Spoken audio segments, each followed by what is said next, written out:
Production support for award-winning News 6 has come from Whirlpool Corporation's Finley Division, working to make your life a little easier. Additional support has come from the Northwest Ohio Educational Technology Foundation and from this public television station. Hi, I'm Brittany Pomeroy from Gateway Middle School in Maumee, Ohio. This week on News 6, we'll take a walk through a historical riverfront home, talk to an archaeologist about his venture to China, and visit a restaurant and tavern that's lasted through the years.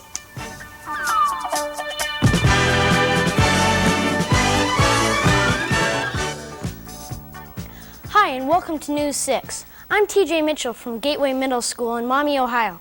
Here with our first story is Sarah Makita. Some have called the Chadwick Inn one of Maumee's most endearing buildings. The inn was once a stagecoach stop, and guests have included a radio Daniel Webster and the 19th President Rutherford B. Hayes. Mr. Hudlick, I know this building has a lot of history, but what was the inn like when it was first built?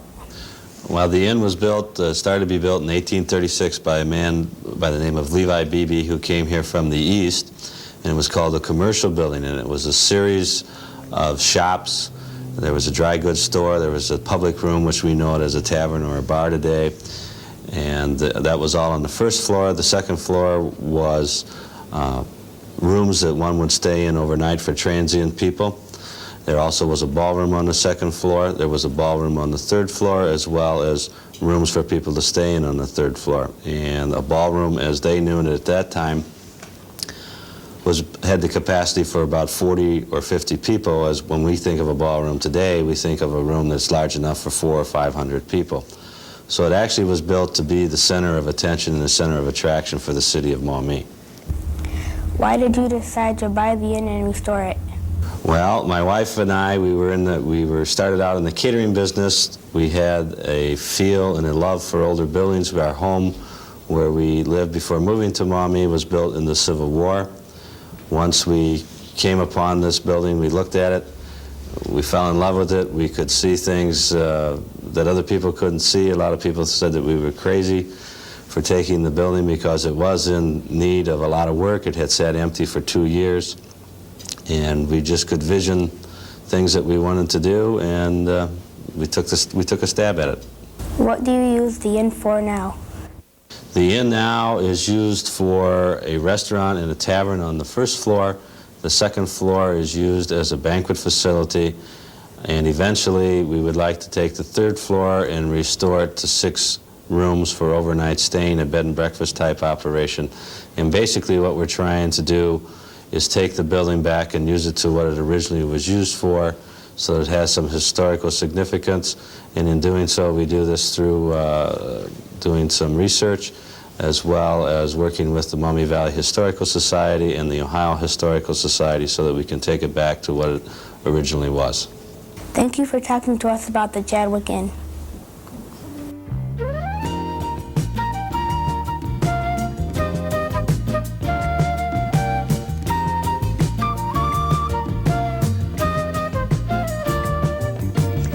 Today's show is being produced by Mrs. Marta John's 6th grade class at Gateway Middle School. Maumee is a suburb of Toledo. The city was incorporated in 1838 and has a current population of 15,782 people. Digging into the past is something a lot of people find very boring, but we met a man who finds it very interesting. Dr. Michael Pratt talked with us about being an archaeologist. Dr. Pratt, what got you interested in archaeology? Well, I was always interested in Indians and history when I was a child, and when I went to college, I looked in the college catalog to see if there was any courses like that I could take, and I discovered that archaeology was one, and I took it, and I loved it.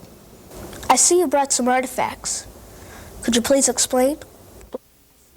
Yeah, I have really 3 different types of artifacts here. These are all from the prehistoric Indians of Ohio. These over here are flint knives and spear points that were made for these people for hunting purposes and use as tools. The stone in the middle is ground into the form of an axe, and they use these both to chop firewood and build their homes, and this can also be used as a tomahawk. And over here we have some prehistoric pottery. These are just fragments of vessels used for cooking and used for storing. all of this material was locally available in Ohio, and all the Indian boys and girls learned how to make this as they were growing up. You recently went on a trip to China. Are Chinese artifacts similar to Ohio artifacts? Some of them are. The stone axe and the pottery here is very similar to artifacts that we saw from an early time in China.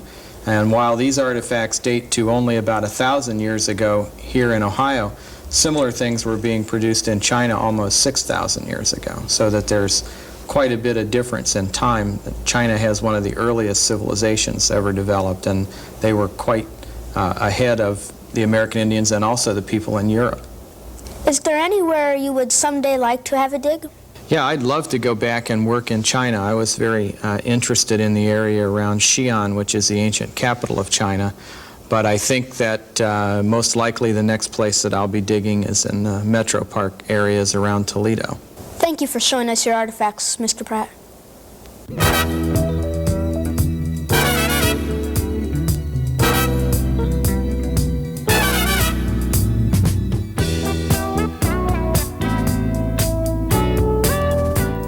The Walcott House is one of our city's treasured landmarks.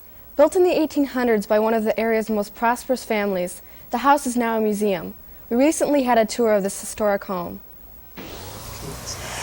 This is the home of James and Mary Walcott. They came to Maumee City in 1826, and when they arrived here, they bought 300 acres of land for $1.25 an acre. They built a small log house on that land, and over the years they became a more prosperous family, and they were able to add on to their home. This room that we're in right now is called the Indian Room. Why do they call it the Indian Room? They call it the Indian Room because Mrs. Wolcott was half Indian. Her mother was an Indian lady and her father was an American soldier. She was always very fond of her Indian heritage, and she let everyone in town know that Indians were always welcome in her home. They would be able to get food and clothing and medical supplies, anything that they needed right here in this room. So we call this the Indian Room. This is Judge Wolcott's office. James Wolcott used this desk while he was conducting his business. The portrait above the mantel is James Wolcott as a young man. James became one of the first mayors of Maumee, and he had 2 steamships built on the river right in front of the house, and he used those steamships to import products from the east. This is one of the bedrooms here at the Wolcott house. The bed that you see here belonged to the Wolcott family. It's been here in the house for years and years. The early pioneers had their beds built nice and high off the ground for 2 reasons. One reason was so that they could be warmer. They knew that the warmer air stayed closer to the ceiling.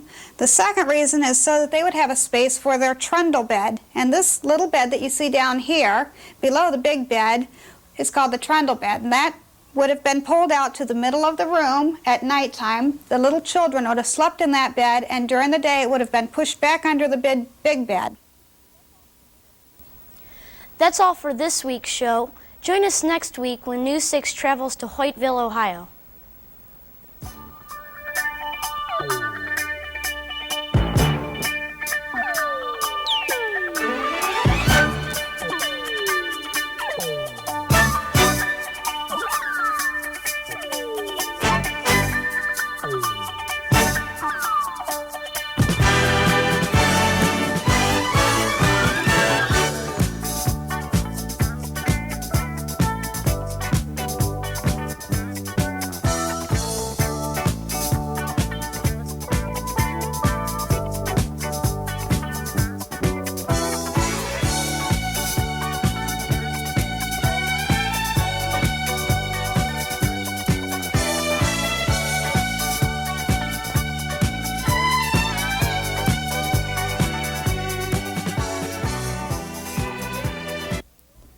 Production support for award-winning News 6 has come from Whirlpool Corporation's Finley Division, working to make your life a little easier.